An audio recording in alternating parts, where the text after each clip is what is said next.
Ya, sekarang saya akan menghubungi ahli geologi Universitas Pajajaran, Bapak Dr. Diki Muslim.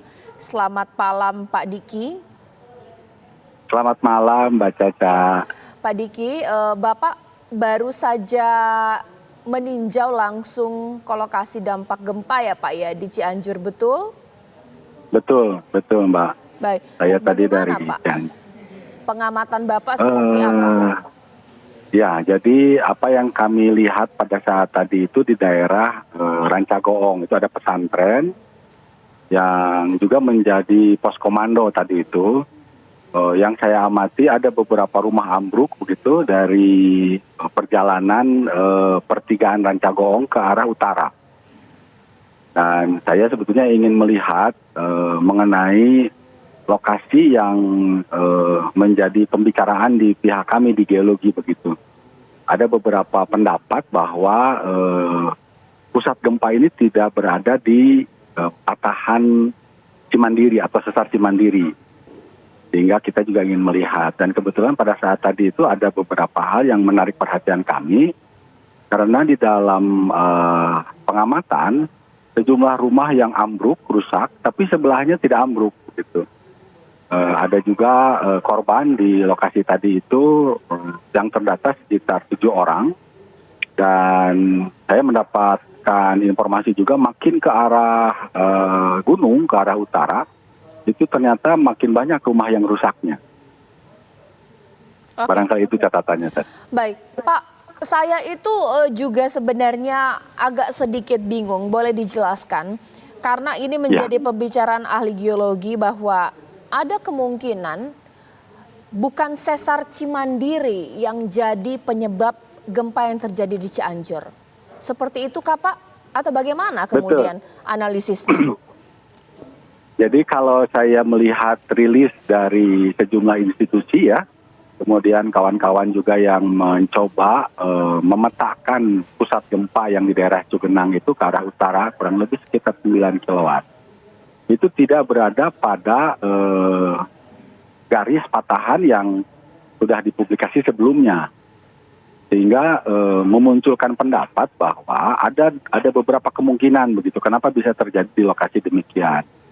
Yang pertama adalah bahwa lokasi ini belum pernah terdeteksi atau belum pernah terpetakan keberadaan patahan aktifnya. Kemudian ada juga pendapat bahwa keberadaan gempa yang besar di awal lalu diikuti oleh sejumlah ratusan kali bahkan gempa susulan. Memungkinkan untuk pendapat bahwa ada kaitan dengan masalah vulkanisme atau gunung api. Itu menjadi catatan. Tapi alhamdulillah bahwa di dalam prosesnya kami belum atau tidak mendapatkan informasi aktifnya gunung.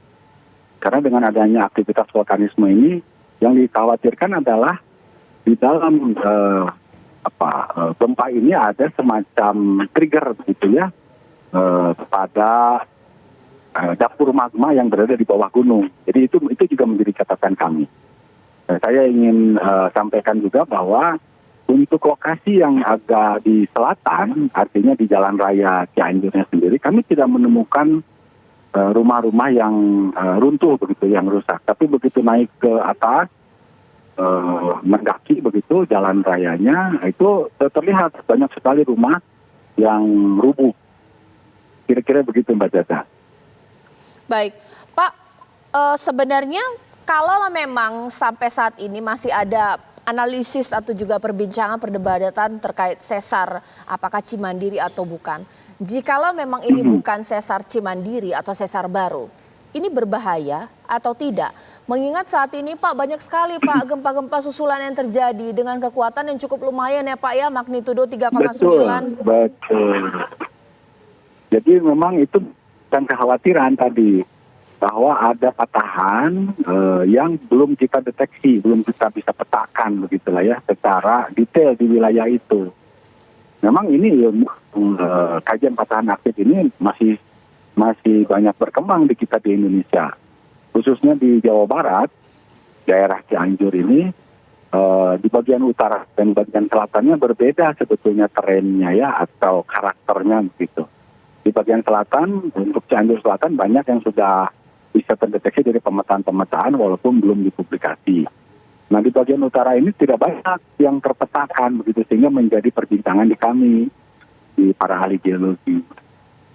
Baik, Pak, kalau dalam analisis ahli geologi ini sendiri, saya juga tidak mengerti, Pak.